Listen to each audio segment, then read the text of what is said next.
Modeste Bahati conjugue déjà le régime de Tshisekedi au passé. Parce que si le professeur Bahati... C'est la fin, non? Excusez-moi, si le professeur Bahati... Non, mais dites-moi, c'est la fin ou pas là? Avant les temps, c'est pas les temps. Après les temps, c'est pas les temps. Félix Tshisekedi est-il... Il a ce dernier mandat. Est-il en plein mandat, oui ou non? Mais il a ce dernier mandat. Mais je viens de vous dire que l'article 5... Mais non, mais Dadi, ma question, il a ce dernier mandat ou pas là, le président? Pardon? C'est son dernier mandat? Non, mais c'est au peuple souverain d'en décider. Et la Constitution dit quoi? Non.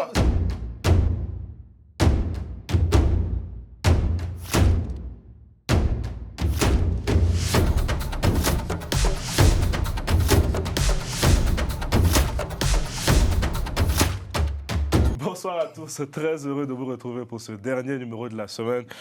Un numéro consacré à l'actualité en République démocratique du Congo. Et pour décrypter tout ça, nous recevons notre ami Dadi. Bonsoir Dadi. Bonsoir. Est-ce que je peux dire félicitations ou pas?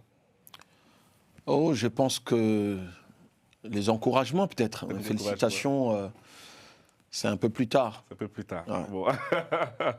Bonsoir Lucien. Bonsoir Carly. On vous retrouve enfin. Oui. Qui m'a fait bonsoir. Bonsoir, vous abordez Carly. Le bleu aujourd'hui. Le bleu de la paix. De la paix, le bleu de l'espoir, de l'espérance pour la RDC, l'Afrique en général et le Congo, le bassin du Congo en particulier, on va dire. Alors, Mavinga, bonsoir. Moi, je mettrais toujours votre cravate et vos pochettes. Vous êtes cravate bleu marine, je pense. Oui. C'est un message que vous voulez envoyer aussi ou c'est un choix par défaut? Non, le bleu, c'est toujours la nature, hein, et la nature qui souffre en République du Congo. C'est un combat pour un peuple, pour un pays, une nature qui est agressée, détruite, que nous devons restaurer. Bien. On entend dans le vif du sujet, monsieur, avec l'actualité de cette semaine. Ce sont les sanctions des États-Unis, hein, ce nouveau train de sanctions contre les hauts cadres militaires rwandais. Il s'agit du chef d'état-major général des armées, le chef d'état-major de l'armée de terre, le commandant de la 5e division d'infanterie, l'ancien patron des forces spéciales et le chef même actuel des forces spéciales. Dadi, en tant que Congolais, que représente cette nouvelle séquence-là, ce nouveau train de sanctions de l'administration américaine? Cette nouvelle séquence représente deux choses, hein, ou signifie deux choses. Signifie que premièrement, les Américains ne se sont pas contentés simplement de signer des accords avec la République démocratique du Congo. Ils intègrent également le fait que cet accord n'entrera pas en vigueur, en tout cas dans son volet économique, à partir du moment où les signaux ne sont pas envoyés à la République démocratique du Congo, aux autorités congolaises, dans leur capacité d'apporter ou de mener, de poser des actes qui aillent dans le sens de pouvoir persuader, dissuader les régimes de Kagame, de sorte à apporter la paix, parce qu'il vous souviendra que dès le début de ces processus de signature d'accords à Washington, Félix Tshisekedi n'est juré que sur la paix. Et il l'avait dit, le président de la République, qu'il n'y aura pas, aussi bien avec les Américains qu'avec d'autres types de partenaires, des accords économiques sans qu'il y ait effectivement la paix. Parce que les accords économiques ont pour, ou devraient avoir pour conséquence, entre autres, le développement, l'amorce du processus de développement du pays. La deuxième chose que ces sanctions signifient, c'est que au-delà de la montée en puissance des forces armées de la défense, des forces armées de la République démocratique du Congo à l'Est, depuis à peu près 2 mois maintenant, ça montre que le président Tshisekedi, que les pouvoirs, que les gouvernements ne dorment pas, n'a pas dormi sur ses lauriers.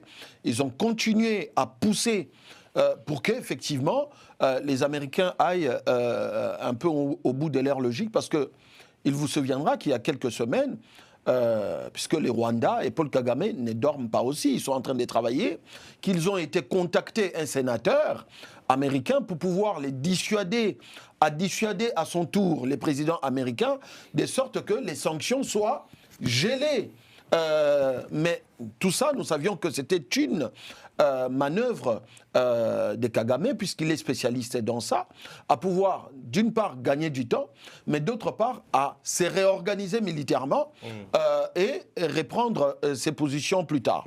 Mais encore une fois, puisque le gouvernement n'a pas dormi, le gouvernement a continué à pousser. Aujourd'hui, sur place en République démocratique du Congo, à Kinshasa, c'est plutôt un signal positif, c'est plutôt un acte qui a été accueilli positivement par les Congolaises et les Congolais et qui continue à pousser la matérialisation de la résolution 2773, parce que la résolution 2773, elle évoque les retraits purement et simplement, de manière définitive, de troupes rwandaises sur les sols de la République démocratique du Congo.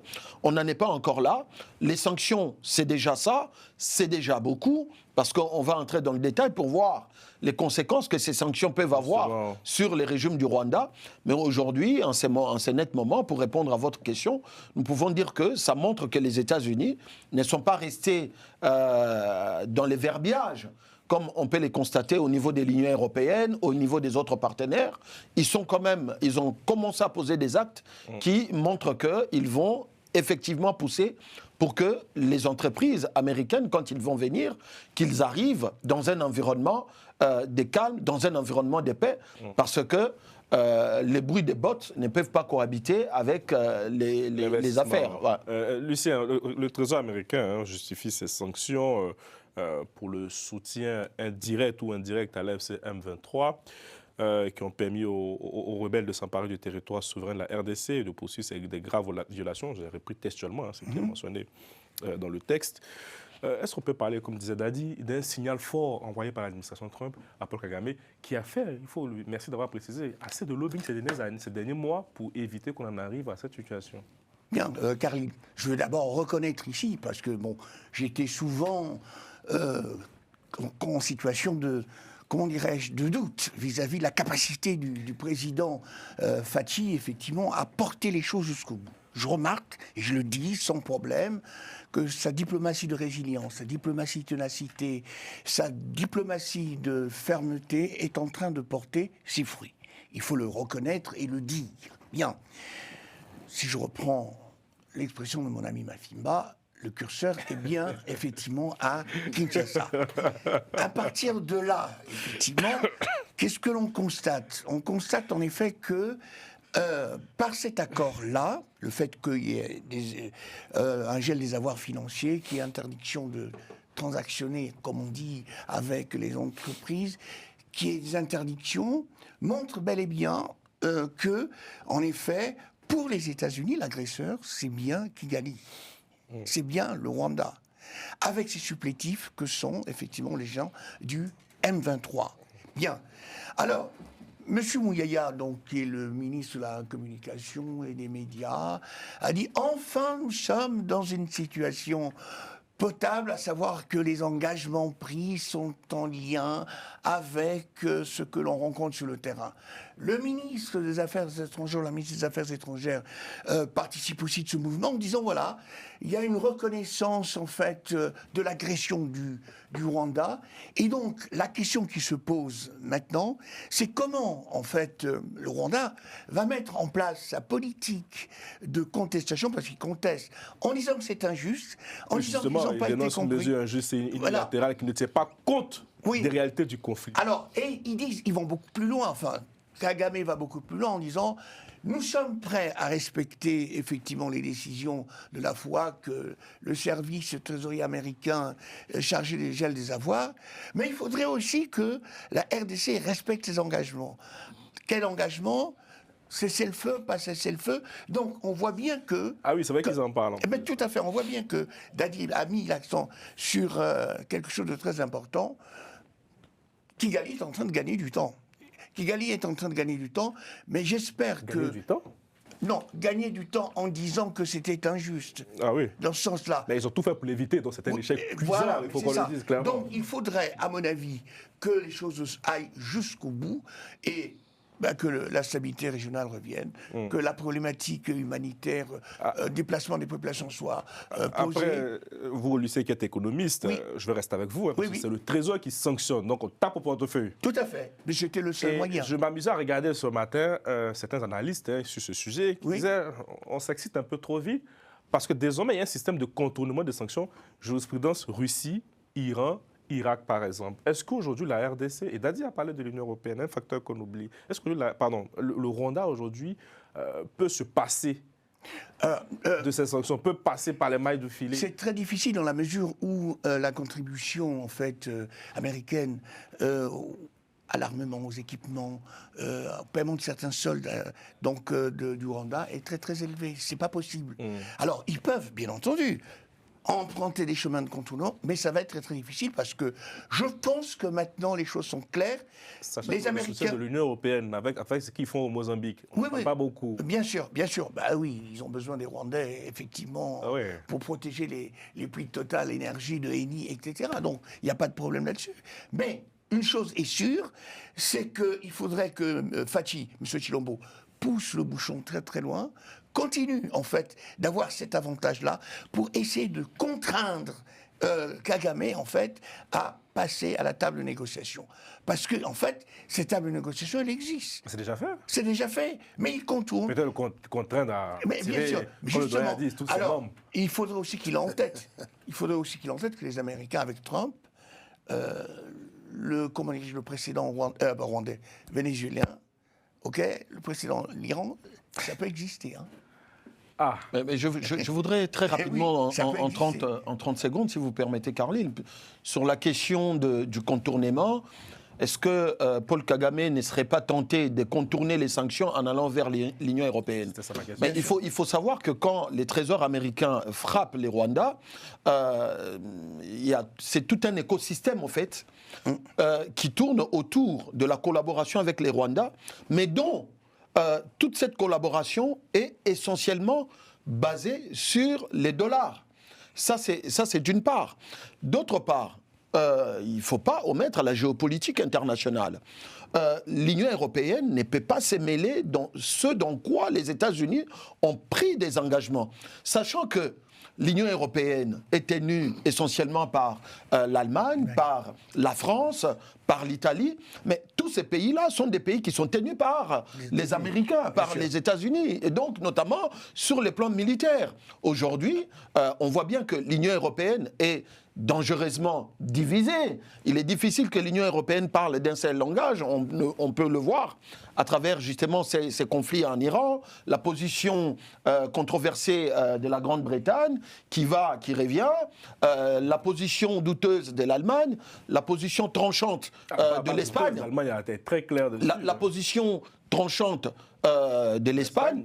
Donc aujourd'hui, il va extrêmement être difficile pour l'Union européenne de tenter une aventure aux yeux de tout le monde à partir du moment où les Américains ont leur deal avec la République démocratique du Congo. Peut-être ils peuvent le faire aussi pour mélanger les Américains. Et n'oubliez pas, Monsieur Carlyle, je vais sortir par là pour laisser à mes doyens la parole, que la dernière émission que nous avions faite ici, j'avais annoncé qu'il y a des grandes nouvelles qui allaient arriver, et la sanction qui est tombée en est une. Les sanctions qui sont tombées, c'est parmi des grandes nouvelles. Et la prochaine grande nouvelle... Il y a d'autres grandes nouvelles encore. Tout à fait. Bon, vous direz tout à l'heure. Kimba. Oui, bon, je rejoins le curseur à Kinshasa. Dieu merci, hein. L'éternel, comment avait dit le président Félix Tshisekedi, les ténèbres ne régneront pas toujours. Bon, disons Amen. Le curseur à Kinshasa. Mais non, il faut revenir maintenant sur ce que nous avons dit ici. Hein. J'avais appelé ça la chronique d'une neutralisation ou d'une chute annoncée. Tout à fait. La neutralisation, c'est Willingham a été dernièrement. Et là, j'ai comme l'impression que le process de la chute annoncée est en train d'être enclenché. Et pour valider un peu ce que disaient Dadi et Lucien tout à l'heure, je me suis hasardé à aller regarder dans le National Security Strategy. C'est-à-dire, c'est le document, souvent on passe à la prospective. En préparant l'émission, je suis parti regarder, effectivement, c'est sorti en novembre 2025. Mais ce que les États-Unis sont en train de faire, ils avaient prévu ça. C'était prévu. Page 29. Waouh. Il fallait qu'il règle le problème de la RDC en tenant compte du fait que pour les États-Unis, les matières premières stratégiques font partie maintenant de la sécurité des États-Unis. Page 29. Ce qui se passe en Iran, c'est prévu dans le National Security Strategy. Et l'adversaire, sinon l'ennemi systémique, c'est la Chine. Voilà. Maintenant, par rapport à ces sanctions, ils montent d'un niveau. Ces sanctions, c'est à la fois dans le triptyque, la diplomatie et le militaire. La diplomatie, c'est une victoire. Et il faut ajouter dans la diplomatie la nomination de James Swart. Oui, on en a parlé. Ouais. La nomination de la MONUSCO. Ouais. Il y avait déjà une divergence avec la Chine. La Chine n'en voulait pas, on vient de le nommer. Et toujours dans la diplomatie, sur les questions diplomatiques, on va y revenir tout à l'heure, mais je vais revenir maintenant sur les questions militaires. Et là m'est revenue la citation d'un diplomate occidental. Il disait quoi? Il dit, le Rwanda n'est pas un pays, c'est une holding dont les actionnaires majoritaires portent des tris et des costards cravates. Ça veut dire quoi? Ça veut dire les 4 généraux qu'on vient de frapper là, on ne frappe pas seulement le côté militaire, mais on frappe le côté aussi économique et financier. Ce d'autant plus que cette fameuse holding, à travers un certain nombre de sociétés comme Crystal Venture, comme il y a au moins 4 ou 5 sociétés que j'ai notées là, ce sont des sociétés qui sont tenues par le RDF, l'armée rwandaise. D'où cette stratégie de Kagame qui consiste à mettre d'abord l'armée devant, au Mozambique. Militariser l'économie. Après, Crystal Venture vient pour faire du business. C'est ce qu'ils ont tenté de faire chez nous, où ils ont signé des accords militaires, et Crystal Venture est venu pour prendre les terres. Les terres. C'est ce qu'ils ont fait au Mozambique. L'armée est venue à travers l'Union européenne, enfin à travers Total Energy, pour sécuriser les gisements de pétrole et de gaz. Et les sociétés sont arrivées. C'est ce qu'ils sont en train de faire en Centrafrique, où l'armée est venue dans le cadre de ce soutien de la MONUSCO là-bas. Non, là-bas, c'est pas la MONUSCO, là-bas, c'est notre MINUSCA, je pense. MINUSCA. Et aujourd'hui, il y a des opérateurs rwandais qui sont sur place pour faire du business. Donc, vous voyez bien que le département d'État, comme tu l'as dit, Lucien, c'est adossé sur le Trésor américain pour frapper à la fois sur les questions, sur les questions financières et économiques et sur les questions militaires. Maintenant, sur les questions militaires, oui, là, je pense que c'est un avertissement assez sévère au niveau de Kagame. On lui a démontré à un moment que lorsque tu es arrivé à Uvira, lorsque tu as capturé Uvira, c'était l'erreur à ne pas faire. J'avais appelé ça une approche suicidaire. On vous a démontré que nous avions toutes les données satellitaires, le nombre de militaires, le matériel qui est rentré, comment vous avez avancé et autres. Et on venait de vous démontrer que, à travers le fait qu'il y a une coopération véritablement militaire avec la RDC, la preuve en est, un général 4 étoiles est arrivé dernièrement, je n'ai pas le nom, le patron, le commandant de l'Africom, qui est arrivé, qui a été reçu par le président Félix Tshisekedi. Ça veut dire que c'était pour consolider quasiment l'échange des données satellitaires et autres, en tout cas des échanges de renseignements. Et d'où cet avertissement en tapant sur les 4 généraux. Et c'est pas quand même pas n'importe qui, hein, parce que lorsque vous voyez le premier général, c'est quand même le chef d'état-major, Munganda. Le deuxième, armée de terre, c'est le commandant de l'armée de terre. Le troisième, c'est le commandant des forces spéciales. Le quatrième, c'est le commandant de la 5e division d'infanterie. Et ancien patron des forces spéciales. Bon, ça veut dire que c'est toute la machine militaire d'un régime qui est militaro-politique qu'on a mis à l'index pour dire la prochaine étape, je crains que... Vous croyez? Je crois Vous croyez la prochaine étape, Une Maduro si voilà, si c'est pas Maduro, ça risque d'être Roménie. Khomeini. Donc il y a une avancée assez significative et c'est en tenant compte de ce qu'ils avaient déjà développé dans leur document NOMOF 2025, National Security Strategy. Ama Mavinga. Oui, je pense que c'est quand même une bonne nouvelle, mais c'est un symbole. Les gens peuvent dire que... Je m'excuse. C'est le symbole qui est tombé. Patriarche, je voulais juste que vous disiez que vous pensez que c'est une bonne nouvelle. Ce n'est pas quand même une bonne nouvelle. C'est une bonne nouvelle. C'est une bonne nouvelle. Non, pourquoi je dis parce que je vais ajouter quelque chose. Allez-y. C'est une bonne nouvelle parce qu'il faut que nous rappelions aux gens que l'orgueil et la ténacité de Kagame dépendait absolument des États-Unis d'Amérique. Tout ce qu'il a fait, tous ses crimes, il avait le parapluie des États-Unis d'Amérique. Il faut le dire ici, toutes les résolutions qui étaient préparées depuis des décennies pour condamner fermement le Rwanda, il y avait toujours le veto des États-Unis d'Amérique et du Royaume-Uni. Donc c'est un symbole fort, les choses ont changé. Les choses ont changé. Et c'est un symbole fort qui met déjà Kagame en garde. Et il y a une expression qui dit « Dis-moi qui tu es, je te dirai qui tu es ». Si déjà on condamne ton intelligentsia militaire, on t'a condamné. En fait, c'est ça. C'est pour dire qu'on les a condamnés parce que toi-même tu es condamné. Et si ça continue, nous allons maintenant nous occuper de vous. Et donc ce sont des choses vraies. Et la parole a une force. Ce plateau a une dimension prophétique. Hein. Oui, et c'est la raison pour laquelle je dis toujours qu'on veuille ou non, le président Kagame est du mauvais côté de l'histoire, s'il ne veut pas changer d'avis. Et donc le symbole est fort, on l'a dit ici, c'est vraiment l'intelligence militaire qui est ciblée.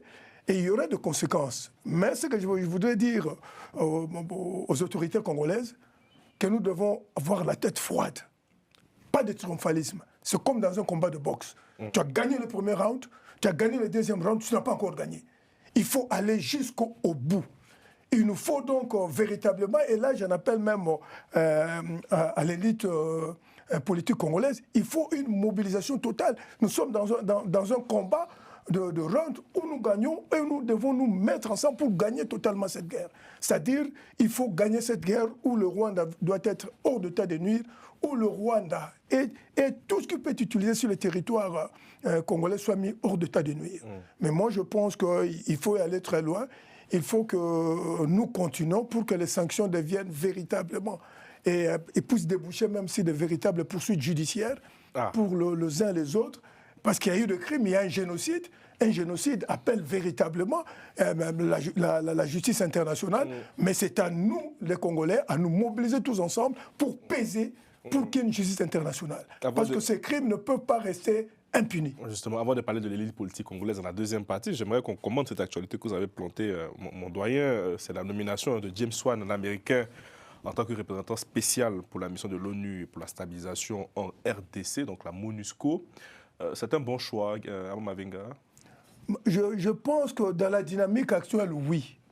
Pourquoi? Parce que les États-Unis, comme nous l'avions dit, je n'ai pas revenu sur la reconfiguration du monde, nous avons signé un accord avec les États-Unis d'Amérique et que nous voulions que ces accords soient profitables pour la République du Congo et qu'on est en train de donner une mission à la MONUSCO. Une mission de veiller d'abord... Qui était beaucoup critiquée, hein, à MONUSCO. Oui, la MONUSCO, donc on donne une mission à la MONUSCO pour veiller au problème de cesser le feu, mais on reviendra sur ça pour voir les bons côtés, les mauvais côtés. Mais les États-Unis veulent s'assurer la même mise, ils veulent créer un climat propice. D'où le choix d'un Américain. D'où le choix d'un Américain. Quand bien même les autres puissances ont tout fait pour qu'ils ne soient pas un Américain, mais les États-Unis ont pesé de leur poids pour qu'il y ait un Américain. C'est pour dire que les États-Unis tiennent à ce que les accords qu'ils ont signés avec la République démocratique du Congo soient sur ce plateau, on s'est beaucoup posé la question de comment on allait appliquer, faire respecter les accords. Le fait de mettre un Américain à ce poste montre clairement, je dirais, la volonté de l'administration Trump de... Allez-y. Oui. Autant, effectivement, les Américains sont dans une logique. C'est ce qui est intéressant dans la doctrine diplomatique américaine. Hein. Ils y tiennent. Ils ont des objectifs géopolitiques qu'ils veulent absolument atteindre, objectifs, et ils y vont à fond. Maintenant, il y a des réserves, ou sinon il y a des paramètres qui peuvent nous échapper encore. Comme il a dit, hein, il faut éviter tout triomphalisme politique parce que tout peut. C'est vrai que là, on est dans la résolution 2808 qui doit s'appliquer. Donc ça veut dire que Doha, quasiment, c'est ça fait longtemps, ça. Presque mort-né. Mais non, maintenant. Qu'est-ce que vont devenir les gens de Doha, là, enfin, les Nanga et les autres? Quelle sera la réaction de Paul Kagame? Parce qu'il faut reconnaître qu'il n'a jamais baissé les bras, il continuera à ne pas baisser les bras parce que pour Paul Kagame, c'est une question de survie. Il perd l'Est de la RDC, son régime peut péricliter du jour au lendemain. Il y a des paramètres que je veux mettre sur la table dans ce débat. Le premier paramètre, comment la Chine va réagir. La Chine a eu du mal à être en face des États-Unis au Venezuela, à travers les hydrocarbures. Et j'ai suivi qu'ils ont fait quasiment l'impasse sur le Cuba et disent, bon, écoutez, il n'y a pas trop d'intérêt. Mais là, au niveau de l'Iran, on se rend compte, en suivant l'actualité, qu'ils sont en train de donner un certain nombre de matériel, de renseignements au régime iranien afin de tenir. Je pense qu'à l'est de la RDC, passez-moi le terme, il y a une fourberie chinoise qui ne dit pas son nom. Ils ne vont pas se laisser faire. Parce qu'aujourd'hui, à travers ces sanctions qu'on vient de développer tout à l'heure, les questions d'armement, il va rester la Chine ou la Turquie. Ou les pays de l'Est, raison pour laquelle, un moment, Kagame a fait même le déplacement dans un pays de l'ex-Union soviétique. Je crois qu'il avait été en train d'anticiper. Il y a un troisième paramètre, c'est l'Union européenne. C'est l'Union européenne au niveau, parce que les troupes, on parle de 12 000 hommes au niveau de la MONUSCO. Est-ce que les 12 000 hommes qui vont constituer la MONUSCO, ce sera des troupes homogènes? Est-ce que ce ne sera pas des troupes qui viendront avec des visées plus ou moins? Et quelles sont véritablement les missions qu'on devrait assigner à cette MONUSCO? Maintenant, le dernier élément, je termine là-dessus, quelle sera la relation entre l'Africom et la MONUSCO? Ce d'autant plus que l'Africom a été clair à travers un de ses officiers. Il dit « Nous sommes venus imposer la paix par la force ». Quelles seront les relations entre la MONUSCO et l'Africom? Donc, tous ces paramètres-là sont à essayer d'éclaircir pour que les choses soient un peu plus édifiées, je pense. Je suis obligé de reconnaître que j'avais parlé de la duplicité, effectivement, de la politique américaine. Cette duplicité... Européenne plutôt. Alors, duplicité parce que les Américains n'étaient pas toujours francs du collier, systématiquement. Là, on passe à une autre étape. Moi, je pense que c'est tout le contraire. Hein. Okay. On passe à une autre étape. L'autre étape, c'est comment ces sanctions-là vont être suivies ou poursuivies, mais par, effectivement, une pression militaire. Et ça, cette pression militaire, je pense que Kagame le sait.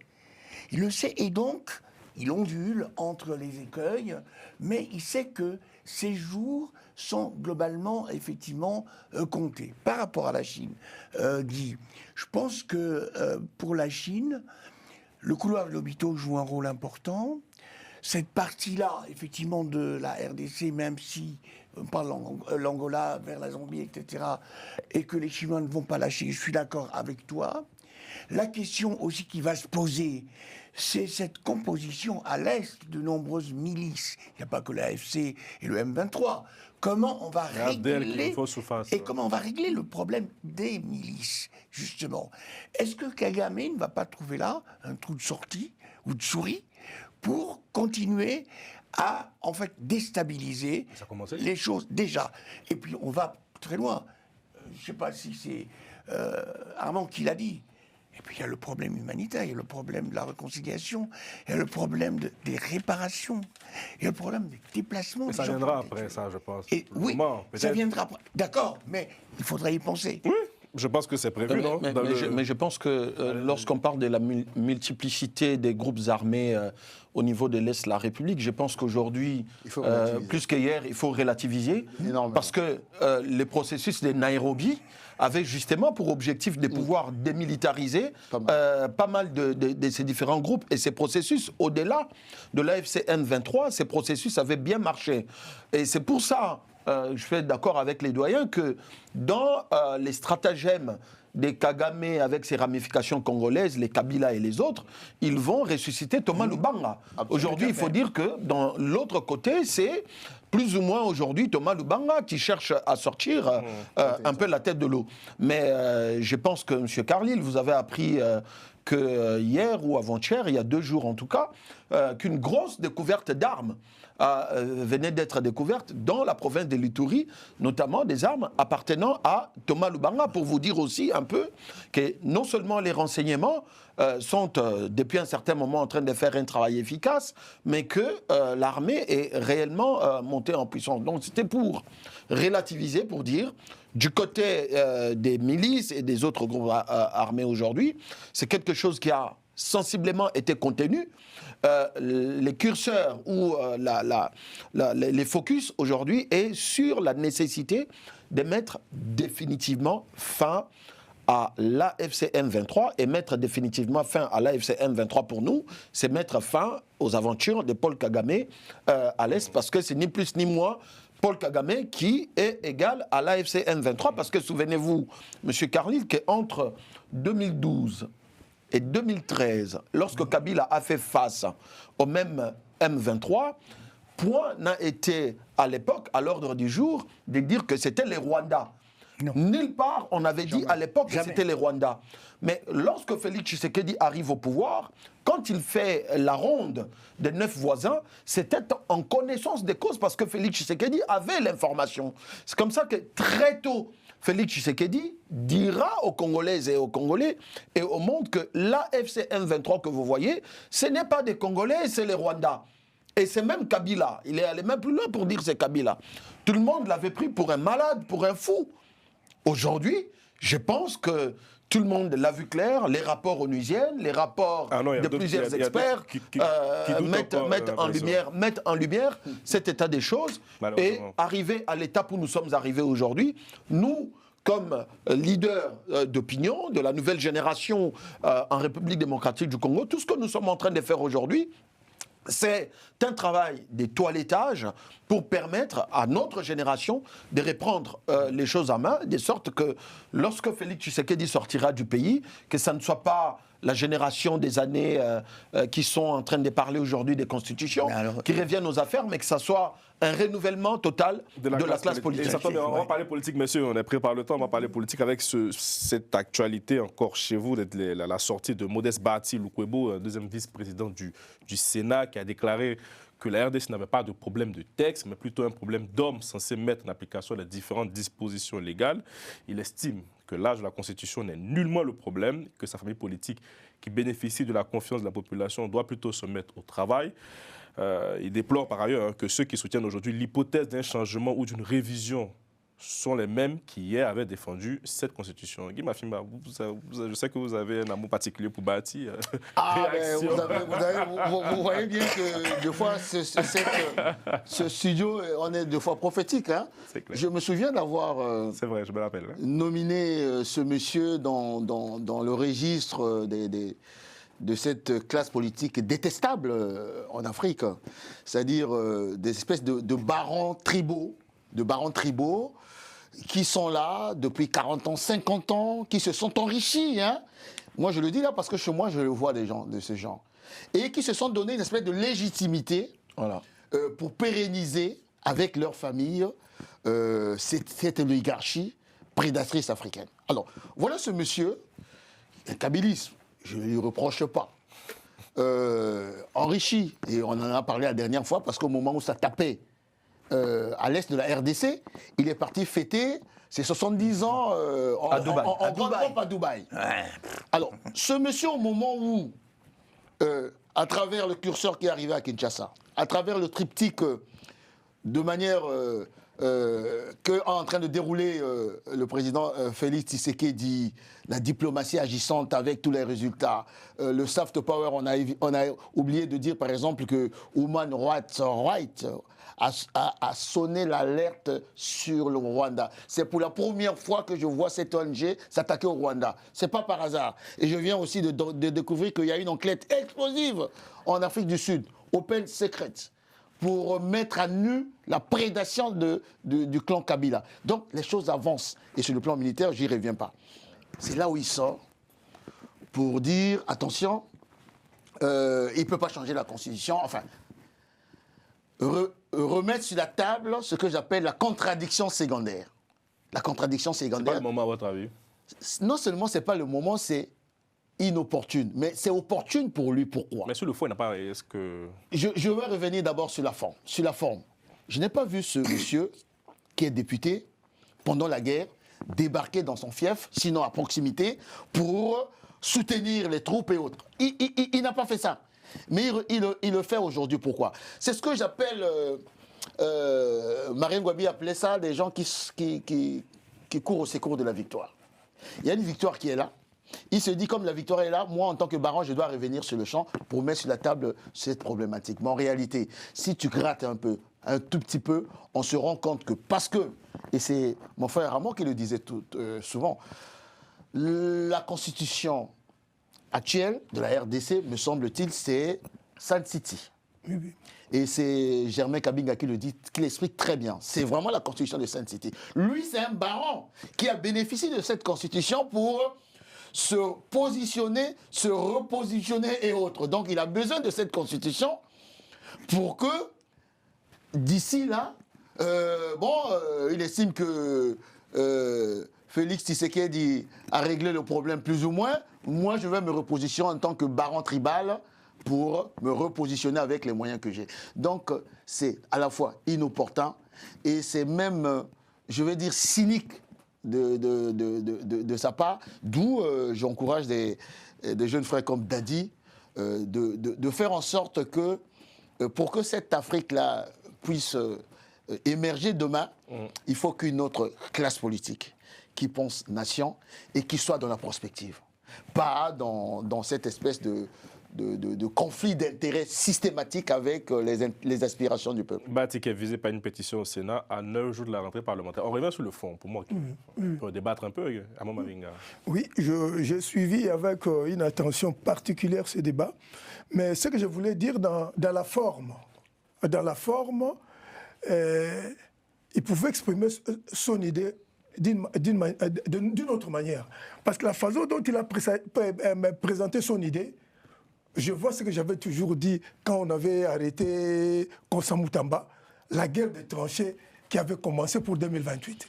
Parce que là, clairement, quand je vois sa position, c'est par rapport déjà à 2028. C'est-à-dire qu'il ne faut pas toucher la Constitution. À 2028, tu pars, il faut organiser des élections.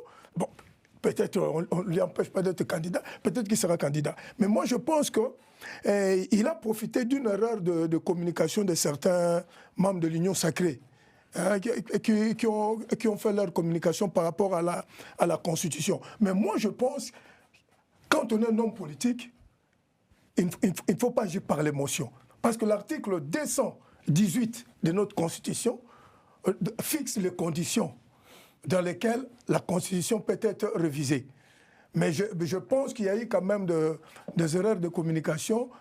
Quand un constitutionnaliste dit que l'âge moyen de vie d'une constitution, c'est 17 ans. Bon, ça s'est dit, mais ça ne pouvait pas se dire. Et quand, par exemple, les autres, même quand vous voulez même présenter une vision de changement à la Constitution, il faut la justifier. Il faut la justifier. Donc, moi, je pense que parler du changement à la Constitution ne peut pas être un tabou. Pourquoi? Parce que c'est la raison pour laquelle chaque fois quand je viens pour en parler, j'amène toujours le livre que j'avais publié en 2017 pour dire que j'avais déjà montré que cette constitution-là, nous devons la changer. Parce que moi, j'estime que le système politique actuel n'est pas approprié. Parce que si nous continuons avec le système politique actuel, d'ici 150 ans, nous allons disparaître comme peuple et comme pays. On ne sera plus de ce monde. On ne sera plus, mais je dis que c'est catastrophique. Donc, moi, je suis de ceux qui ont toujours pensé, depuis des années, qu'il faut toucher cette constitution. Je ne le dis pas parce que les gens, la majorité de l'Union sacrée, l'ont dit. Moi, tu ne suis pas l'Union sacrée. Je montre mon livre où j'avais déjà écrit. Moi, c'est depuis 2006 que je demande que nous puissions nous mettre autour d'une table pour réinventer, pour la refondation de notre pays, pour que nous puissions bâtir le Grand Congo du XXIe siècle. Donc, pour moi, la Constitution, on peut en parler. Mais maintenant, l'article 219 dit que dans un état de guerre ou état d'urgence ou état de siège, on ne peut pas parler du changement à la Constitution. Ça, c'est un fait. Mais quand nous sommes dans une situation... Mais vous partez tellement dans le fond. Oui. Revenons à ce qu'il dit. Il dit la RDC n'a pas un problème de test, mais un problème d'hommes censés mettre en application les différentes dispositions légales. Vous avez parlé de la guerre des tranchées pour 2028. Je suis d'accord avec vous. Pour moi, cette déclaration, elle intervient dans un contexte préélectoral. On sent très bien que le président envisage sûrement de réviser la Constitution et donc, très vite, puisqu'on a ce précédent africain d'une potentielle troisième mandat. Donc, pour moi, sa phrase est en lien. Et en plus, il s'adresse à sa propre famille politique en disant qu'on a la majorité. Travaillons plutôt au lieu de penser à réformer la Constitution. Est-ce que ce diagnostic, vous le partagez ou pas? Oui, moi je pense que, j'ai dit tout ce qu'il a dit n'est pas nécessairement faux. Quand il parle des hommes, parce que les hommes doivent respecter le texte, parfois aussi il y a le problème de respect de la Constitution. Ça ne date pas d'aujourd'hui, même à l'époque de Kabila, nous avons vu beaucoup de violations. Je pense que Paul Biya même annonce aussi. Oui, violation de la Constitution. Voilà. Donc le problème de la violation de la Constitution, ça c'est un fait réel qui existe et nous ne pouvons que le déplorer. Donc là, lui, il parle en républicain en disant qu'il faut... Donc je pense que c'est un message en différé qui lance au président Félix Tshisekedi en disant... Je ne sais pas s'il est en différé. Pour moi, il est direct. Mais c'est tellement différent, c'est ça que je veux voilà. C'est-à-dire, il est en train de lui dire il faut respecter la Constitution. En 2028, il faut se préparer pour partir. Je pense que c'est la séquence politique. Un membre de l'Union sacrée qui s'attaque directement au projet de son président. Non, c'était pour dire qu'en 2028, votre mandat va se terminer. Il faut respecter le texte. D'habitude, c'était l'opposition qui disait, mais là, c'est un cas de l'Union sacrée. Il lui dit de respecter la Constitution. Allez, Lucien, la parole. Je pense que le président Tshisekedi, a commis une petite erreur quand il est allé à Tchopo. En disant, bon, peut-être qu'il faudrait réfléchir à une commission sur une révision éventuelle à la Constitution. Il a été pris au mot là. Il a été pris au mot. Pourquoi il a été pris au mot? Parce que tu as des tas de gens, en effet, comme tu dis, qui n'attendent qu'une chose, qu'ils partent. Qu'ils partent pour prendre sa place. Parce que pour eux, ce n'est pas le texte constitutionnel qui pose problème. Comme a dit Carlyle, ce sont les hommes. Non, c'est pas moi, je n'ai pas dit ça. C'est lui, c'est Bati. C'est comme c'est Bati qui le dit. Donc, ce sont les hommes. Miséricorde. Okay, d'accord, ce sont les hommes. Donc, il n'y a rien à changer. C'est vrai, quand on regarde cette constitution, les principes démocratiques ont été plus ou moins respectés. La Cour suprême, il y a eu l'apparition de la Cour constitutionnelle, la Cour de cassation, le Conseil d'État. L'alternance politique, les élections se font, mais il y a un problème qui reste quand même central, la problématique de la décentralisation, le problème des péréquations entre les provinces, etc. Et certains prennent prétexte de ça pour dire, mais M. Tshisekedi, plutôt que de penser à un troisième mandat, ferait mieux de bosser. Et il a avec lui, effectivement, une grande partie de la classe politique. Et est-ce peut-être on allait un peu trop vite en besogne parce qu'il ne s'est pas encore prononcé sur une éventuelle troisième candidature. Il n'y a pas Robert Duteil qui appelle à ce qui reste pendant 50 ans, mais le président Tshisekedi n'a jamais mais surtout, troisième mandat. Mais parce que n'oubliez pas que Baët a parlé aussi de quelque chose qui a suscité ces débats. Quand il dit, il parle de la mission, mais moi je parle de mandat. C'est-à-dire, quand on dit mission, ce fameux débat sémantique. C'est ça le problème des Congolais, en fait. On passe à côté de l'essentiel. J'ai vu tout ça. C'est incroyable. Dad, il est là. Dad, il a enclenché avec Horizon une dynamique pour changer la Constitution. Bon, là, je pense que vous pourrez nous dire ce que vous pensez des propos de votre merci beaucoup. Merci beaucoup, cher Carlyle. Je pense que ces problèmes, il faut l'aborder avec en dépassionnant ces débats. Tête froide. Il faut l'aborder avec responsabilité mais surtout en regardant la trajectoire historique de la République démocratique du Congo du point de vue des textes constitutionnels qu'ont connu notre pays. Ici, je voudrais premièrement rappeler une chose, c'est que depuis, je l'ai déjà dit sur ces plateaux, depuis 1960 jusqu'à aujourd'hui, je parle sous contrôle des mes doyens qui sont là à Troyes. Depuis 1960 jusqu'à aujourd'hui, la République démocratique du Congo n'a jamais eu une constitution issue de ses fils et filles. La constitution de 1960 était une constitution belge au Congo. Elle a été signée par M. Desquiver, qui était ministre chargé de la population de l'époque, et le roi des Belges. Quels sont les Congolais qui avaient signé cette constitution? La constitution de 1964, cette constitution, elle n'avait pas été mise en œuvre. De Lulabour. Et puis, nous avons eu la constitution de 67, que Mobutu, le président Mobutu, avait révisité à 17 reprises. Cette constitution de 67. Lorsque Kabila le père arrive en 97, Kabila va suspendre cette constitution puisque c'est elle qui était encore en vigueur chez nous. Il suspend cette constitution pour mettre en place une charte transitionnelle que lui-même avait révisitée à 2 ou 3 reprises, Kabila le père. Lorsque Kabila le fils arrive au pouvoir en 2001, nous reprenons avec la constitution de 67. Maintenant, on arrive à Sun City. À Sun City, il y a les belligérants, les groupes armés, le RCD, le MLC, le MLC-KML. Il y a toutes ces composantes-là. Et l'opposition non armée, mais une opposition non armée qui a été choisie par les pouvoirs de Kabila, parce que cette opposition non armée, encore que dans la constitution actuelle, la notion de l'opposition non armée n'existe pas. Il existe tout simplement l'opposition. Cette opposition devrait être portée par Étienne Tshisekedi, mais à l'époque, les aînés s'en rappellent, à l'époque, Étienne Tshisekedi a été tout simplement mis de côté par les pouvoirs qui avaient choisi paix à son âme, Arthur Zaïdi Ngoma, pour représenter l'opposition, alors que Zaïdi Ngoma n'avait pas la légitimité de l'opposition pour pouvoir la représenter à Sun City. Alors, quand on arrive à Sun City, la constitution actuelle du 18 février 2006, dont on parle actuellement, est une constitution qui n'a pas été écrite par des Congolais. Vous avez suivi le professeur Kabamba, qui est professeur à l'université de Liège, qui a fait état du fait que 7 ou 8 professeurs belges ont été envoyés par les ministres Louis Michel, avec Louis Kabamba à la tête, pour venir écrire la constitution actuelle dont nous parlons. Ça, c'est première. La deuxième chose, c'est que, aux côtés de ces professeurs belges, il y en avait 2-3 qui étaient français, qui ont participé à l'élaboration de cette constitution. Et il y avait des experts américains et des experts venus de toutes parts, sud-africains, qui ont travaillé à l'élaboration de cette constitution. Maintenant... Vous savez que nous n'écoutons pas la position de la RDC. Maintenant...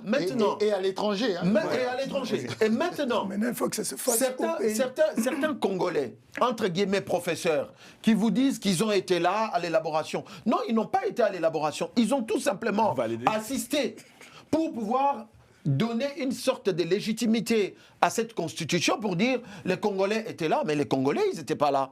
Les Congolais, ils ont été là pour assister et légitimer cette constitution écrite pour des agendas autres. Et donc, voilà comment cette constitution va naître. Dans un contexte de belligérance, dans un contexte où il fallait contenter tout le monde, les Congolais ne se sont pas mis autour d'une table pour dire nous voulons une assemblée nationale avec 500 députés. Jamais. Les Congolais ne se sont pas réunis pour dire nous voulons un Sénat avec 108 sénateurs. Les Congolais ne se sont pas réunis pour dire nous voulons les assemblées provinciales. Nous voulons des gouvernements provinciaux, d'autant plus que économiquement, quand Kabila, les fils, arrivent au pouvoir, nous avions un budget de 800 millions laissé par Kabila, les pères. Et quand lui-même, en 2006, on adopte cette constitution, nous n'avions même pas un budget de 2 milliards. comment est-ce qu'un pays pouvait faire face à des difficultés économiques de cette taille et avoir une multiplication d'institutions? Non, M. Carlyle. Cette multiplication d'institutions, c'était simplement un mécanisme pour pouvoir servir tous ceux qui, pour pouvoir compenser ou récompenser tous les belligérants. Bah oui. Ça, c'est la première chose. Maintenant, la deuxième, pour revenir à Bahati.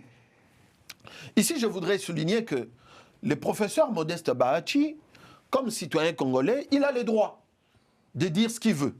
Mais sauf que je voudrais ici vous peut-être vous rappeler ou vous informer que en République démocratique du Congo, à Kinshasa, le professeur Modeste Bahati a un nom, un surnom que les Congolaises et les Congolais lui ont attribué. Je ne sais pas si vous savez ces noms-là. Lequel? Il a les noms de Maradona. Non, je suis au courant. Maradona, vous connaissez, Maradona, c'est le meilleur dribbleur de tous les temps dans le football. Mais d'où vient politiquement le professeur Modeste Bahati? Le professeur Modeste Bahati vient de Makandaka Bobi. Après Makandaka Bobi, le professeur Modeste Bahati sont parmi, à l'époque, il était à la société civile, parmi des gens qui ont participé à ce qu'on a appelé les manifestes de l'Ancélé, avec le maréchal Mobutu. Ça date. Et donc, mon aîné l'a qualifié de kabyliste. Non, Modeste Bahati n'est pas que kabyliste. Il est d'abord mobutiste, ensuite kabyliste les pères, après kabyliste les fils, et aujourd'hui, tshisekidiste les fils.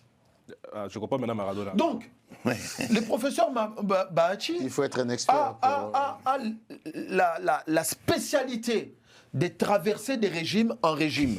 Il commence avec des régimes, mais il ne termine jamais avec des régimes parce qu'il doit pouvoir se repositionner pour pouvoir faire avec l'autre. C'est le début. Pour pouvoir embrasser les régimes qui vont venir. Sauf que ici, ce que nous disons, c'est pour cela que moi, personnellement, et d'autres camarades au Congo, nous avons lancé la dynamique Front pour la 4e République. Parce que nous voulons et nous appelons de tous nos voeux l'avènement de la 4e République, dont la conséquence logique devrait être les changements purs et simples de la Constitution de notre pays. Pourquoi ? Parce que nous voulons pour la première fois depuis 67 ou 68 ans d'indépendance de notre pays, que les filles et les fils du Congo s'asseyent autour d'une table et décident d'écrire leur destin commun dans un papier qu'on appelle la Constitution. Ça, c'est la première. La deuxième chose, le professeur Modeste Bahati ne peut pas interdire la réflexion sur la Constitution, et le doyen l'a dit. Non, il dit de travailler plutôt que... Non, mais attendez. Le professeur Bahati ne peut pas demander de travailler parce que lui-même, il travaille depuis 40 ans. Quel est son bilan? Mais il travaille depuis 40 ans. Quel est son bilan? Aujourd'hui, le professeur Modeste Bahati est plus riche que la plupart des institutions congolaises. Ah bon? Mais d'où tire-t-il? C'est une information. D'où tire-t-il sa richesse? Bon. Sachant que son Excellence, le président Laurent Gbagbo, l'a toujours dit, lorsqu'on veut faire de la politique, on ne peut pas être riche. Ou lorsqu'on veut être riche, on ne peut pas faire de la politique. Aujourd'hui, au Congo, vous avez des politiciens à la lumière du professeur Modeste Bahati, qui est aujourd'hui plus, mais alors densément riche que la plupart des institutions de notre pays. Troisièmement, je voudrais rappeler au professeur Bahati que la souveraineté en République démocratique du Congo ne revient pas à la Constitution. La souveraineté, c'est l'article 5 de la Constitution. Le peuple est placé au-dessus de cette Constitution. Et c'est ces peuples-là, aujourd'hui, à Kinshasa, qui estiment, et au Congo, qui estiment que Félix Tshisekedi n'a pas un mandat, mais il a plutôt une mission. Lorsque le professeur Bahati demande qu'on travaille, mais est-ce que ne voit-il pas le travail qu'est en train de faire Félix Tshisekedi pour mettre Kagame hors état de nuire de la République? Excusez-moi, M. Carlyle, est-ce que ça, c'est pas le travail? Si. Lorsque le professeur Modeste Bahati demande à Tshisekedi de travailler, lui, il est aux affaires depuis 40 ans. À quel moment a-t-il, avec les différents régimes dont il a participé, à quel moment ont-ils construit des universités, comme les construit aujourd'hui Félix Tshisekedi? Il est avec vous aujourd'hui? Non, Modeste Bahati n'a jamais cessé d'être Maradona. Bon, aujourd'hui, il est bon. Je m'excuse. Je voudrais terminer ma démonstration. Oui. Et donc, ça, c'est la deuxième chose. La troisième chose, Il faut ne pas oublier, parce que vous nous demandez de rencontrer sa sortie. Dans sa sortie, je voudrais ici nous amener à la conséquence que Modeste Bahati conjugue déjà le régime de Tshisekedi au passé. Parce que si le professeur Bahati... C'est la fin, non? Excusez-moi, si le professeur Bahati... Non, dites-moi, c'est la fin ou pas là? Avant les temps, c'est pas les temps. Après les temps, c'est pas les temps. Félix Tshisekedi est-il... Il a son dernier mandat. Est-il en plein mandat, oui ou non? Mais il a son dernier mandat. Mais je viens de vous dire que l'article 5... Non, mais Dadi, ma question, il a son dernier mandat ou pas là, le président? Pardon? C'est son dernier mandat.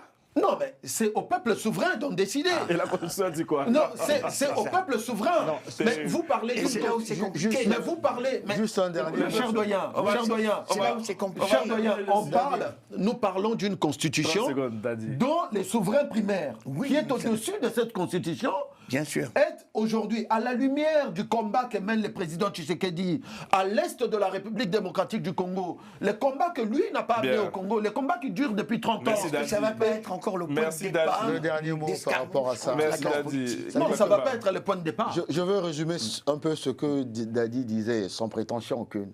Dadi, tu as fait une démonstration intéressante magistral. en expliquant deux choses simples. Joseph Kabila est arrivé par effraction. C'était un homme, le patron de l'armée de terre, que les étrangers sont venus mettre à la tête de la RDC. Tout à fait. Cette constitution a été rédigée à l'étranger. Tout à fait. Par les étrangers. Par les étrangers. Ça veut dire quoi? Ça veut dire tout simplement que le peuple doit retrouver sa souveraineté. Tout à fait. Et en cela, il faut convoquer l'histoire. Aujourd'hui, Félix Tshisekedi est en train de gagner une guerre de 30 ans Exactement. qui aurait pu, qui risquerait, j'espère qu'on va en terminer, la RDC va en terminer, de balkaniser la RDC. Tout à fait. Mais il faut faire comparaison n'est pas raison. Faisons la transposition. Le général de Gaulle, c'est lui qui a créé la Ve République. Il est arrivé à la tête du pays par effraction parce que tout simplement il a gagné la guerre, entre guillemets. Et lorsque la crise en Algérie est arrivée, le peuple a demandé à ce qu'ils reprennent les rênes du pouvoir pour asseoir la Ve République. Aujourd'hui, il y a un argument, je pense, du peuple congolais, je ne préjuge pas, qui estime que ce monsieur qui est en train de faire arrêter une guerre de 30 ans, Vous ne me répondez pas. en partant du principe que C'est le dernier mandat. c'est le dernier mandat, oui, mais je l'ai souvent dit ici, il faut toujours convoquer, vous avez fait droit, la philosophie de droit. Moi, je ne suis pas pour le juridisme. Voilà. Il faut toujours mettre le droit à côté de la politique Bon. pour construire Pour le les moment, nations. la Voilà ce que Constitution j'allais dit dire. début 28. Oui, pour le moment, pour le moment, M. Carré. Non, je voudrais terminer parce que vous m'avez pris la parole, M. Je Carré. voulais vous avez 10 minutes, je mon cher voulais frère, seulement allez-y. souligner, en ce qui concerne Je la pense que j'aurai un mot de la fin. En ce qui concerne la Constitution, comme l'avons toujours dit, il faut avoir la tête froide. Cette Constitution de Nini, où on a créé un État sans identité, doit s'arrêter. Et c'est comme ça que nous avions proposé les 20 engagements en 2017, c'était pour que nous ayons une nouvelle Constitution où il y aura d'une part la sacralité congolaise et de l'autre le génie congolais. Cette constitution actuelle n'a pas de génie congolais. Bon. Donc il faut une constitution où il y aura le véritable génie congolais, où il y aura une véritable vision Merci, mon qui doyen. sous-tente Et un grand j'espère peuple que et vous une serez grande nation. présent dans le comité de rédaction. Mais si on ne me prend pas, ce sera une faute. Parce que je porte une grande vision. Absolument. vous avez raison, mon doyen. Je porte une Je vous grande soutiens, je vous vision. soutiens. Une grande vision. C'est vrai. C'est une grande vision Ça, qui c'est doit vrai. sous-tendre le changement ou la révision de la Pensez Constitution. une démocratie à l'africaine. Mais c'est tout à ce que je fait, dis. tout à fait. Mais c'est pourquoi Tout je à dis fait. génie. Une démocratie Tout à fait. africaine, À l'africaine. sans limitation des mandats. Mais, monsieur, Je jette un pavé dans la mare. c'est Non, tout. c'est-à-dire, Pour le moment, c'est la fin. Hein. Monsieur, Même si Daz n'est pas content, mais bon. non, vous êtes dans votre rôle de journaliste. Parce qu'il Moi, faut- je suis dans mon rôle de Congolais. Lucien Et pose le problème de la dimension culturelle, la démocratie du développement qui est importante. Il faut- C'est nouveau ça, démocratie du développement. Oui, Vous donnez des il faut idées aux la créateurs, dimension arrêtez votre culturelle. truc, là, La démocratie du démocratie du développement. développement. Monsieur Carré, Terminons avec vous, Dadi. oui, Pardon. vraiment, terminé. mais vraiment pour chuter. La constitution actuelle, elle prévoit effectivement qu'en 2028, ça soit la fin de mandat la fin de bail de Félix Tshisekedi au Palais de la Nation. Sauf que aujourd'hui, les contextes actuels, notamment avec la question de l'Est, Du Rwanda. la question du Rwanda, L'agression, hein. le peuple congolais s'est rendu à l'évidence qu'en 30 ans de guerre, la seule et unique personne qui est venue leur montrer effectivement les vrais problèmes qui existaient au pays, c'est Félix Tshisekedi. Et donc, le peuple congolais s'est dit, tant que Paul Kagame sera à la tête du Rwanda, Félix Tshisekedi ne quittera pas la tête de la République démocratique du Congo. Non, C'est mais en cela que nous résumons, ou que le peuple congolais résume, que Félix Tshisekedi n'a pas un mandat. Aujourd'hui, il lui a conféré une mission. Le peuple est souverain et c'est l'article 5 de cette constitution qui va être changé par l'avènement de la 4e République. Alors, attends-toi à des tensions politiques énormes d'Alexis Tshisekedi. C'est-à-dire que nous sommes obligés. Oui, Merci beaucoup, messieurs. doivent se mettre autour d'une Merci table. à Moustapha Katé. Donc, Merci nous devons à... nous mettre autour d'une table pour Merci baliser à Romain. Les tensions politiques, il n'y en aura pas. Vous savez pourquoi? Parce que le peuple adhère dans la vision de Tshisekedi, parce que c'est le peuple qui le demande d'être là. Est-ce que vous avez des sondages pour dire des choses comme ça? Mais je viens de Kinshasa.